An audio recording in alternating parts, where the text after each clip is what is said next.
boa tarde para você. Agora são 4 horas e 59 minutos, 4h59. Nós estamos chegando com o nosso momento de oração, nosso momento de fé. Que bom saber que você está aqui com a gente. Hoje temos uma palavra para você. A palavra para o nosso coração. Uma palavra que nos vem do livro de Oséias. Oséias, capítulo 6, versículo 3. E é sobre essa palavra que nós vamos refletir hoje, porque na palavra está escrito o seguinte: conheçamos e prossigamos em conhecer o Senhor. Como a alva, a sua vinda é certa, e ele descerá sobre nós como a chuva serôdia que rega a terra. Em outras palavras, Oséias diz: devemos conhecer, buscar conhecer e prosseguir conhecer o Senhor. Essa frase aqui, o profeta Oséias disse num período muito complicado da história do povo de Israel. A Bíblia conta que muitas pessoas estavam trocando o Senhor por outros deuses. Estavam substituindo a fé em Deus pelo culto a Baal, que era um outro Deus.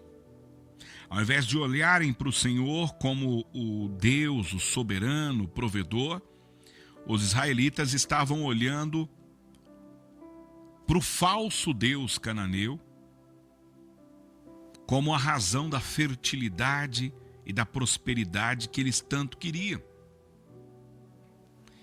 Na cabeça deles, Deus já não era mais o suficiente. Eles precisavam de outro Deus, um Deus mais forte, um Deus mais potente.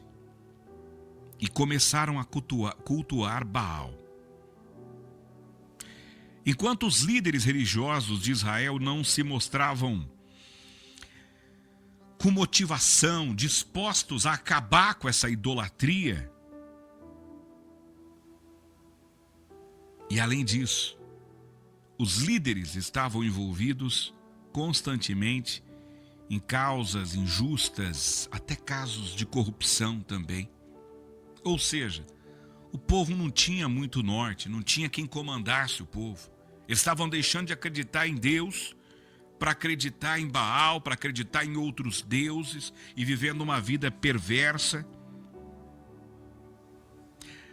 A palavra que definia aquele povo naquele momento é a imoralidade. Eles estavam vivendo na imoralidade. Eles estavam vivendo de uma forma imoral, sabe? Espiritualmente falando, até socialmente falando.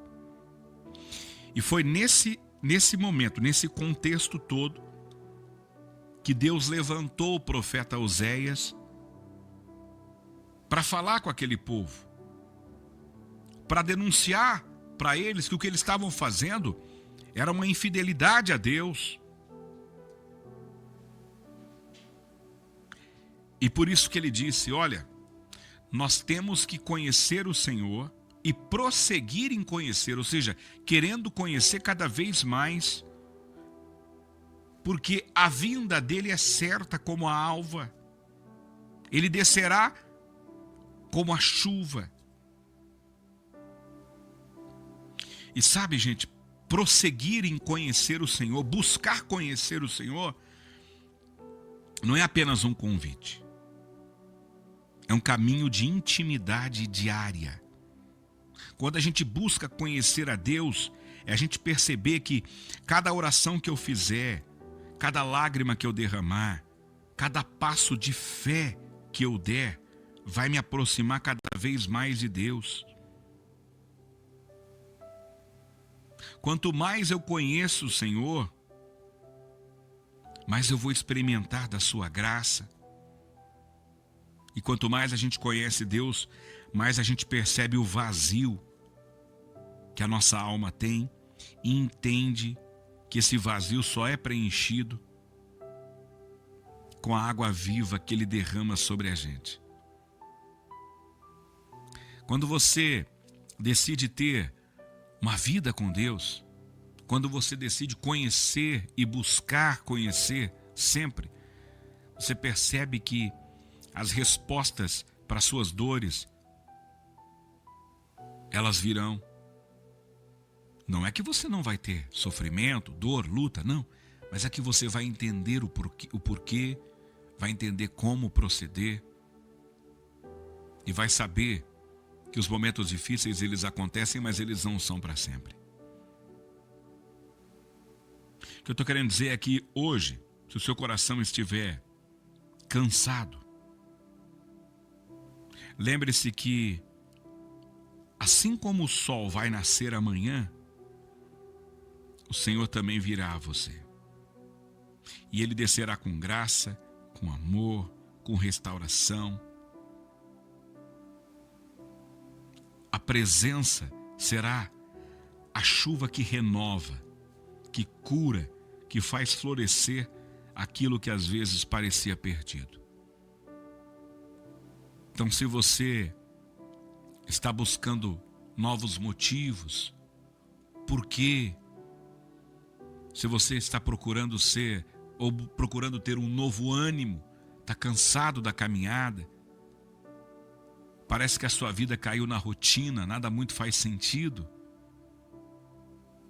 que a gente possa hoje relembrar o que o profeta Oséias disse ao povo daquela época, que é necessário conhecer o Senhor e prosseguir buscar conhecer o Senhor cada dia mais. E essa dica também é para mim, essa dica também é para você. Que a gente possa buscar cada dia mais, conhecer e prosseguir em conhecer o Senhor. Procurar saber mais da sua palavra, procurar saber mais da sua vontade, dos seus propósitos. Deixa eu fazer uma pergunta. Você sabe qual é o propósito de Deus para a sua vida? Eu acredito que todos nós temos um propósito. Você não nasceu por acaso. Deus não levantou, não te colocou onde você está agora por acaso. Eu acredito piamente nisso. Deus não me colocou aqui à frente de um microfone por acaso. E todo dia eu busco saber por que o Senhor me levantou para isso. Mas você, onde você está trabalhando, por que Deus te colocou lá? Por que Deus providenciou que você morasse na casa que você mora, com os vizinhos que você tem? Por que Deus aprove Deus de preparar coisas simples que a gente não percebe, mas você não encontra as mesmas pessoas no caminho para o trabalho, dentro do ônibus? Nada é por acaso. Você já se encontrou? Você já se perguntou: Deus, por que eu vivo? Qual que é? Por quê? Vamos falar a verdade, gente? Nós temos que ter um objetivo. Qual que é o nosso objetivo? Qual que é o propósito de Deus para a nossa vida? De verdade, você acredita que você está aqui no mundo só para ocupar espaço? Todos nós temos um propósito desenhado por Deus para a nossa vida.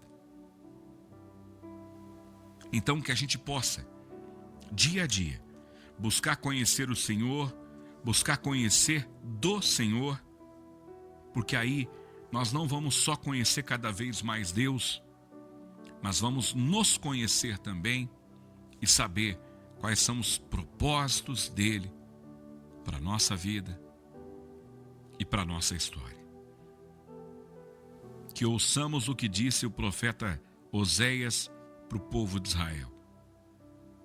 Conheçamos e prossigamos em conhecer ao Senhor, porque como a alva, a sua vinda é certa, e ele descerá sobre nós como a chuva serôdia, que serve para regar a terra.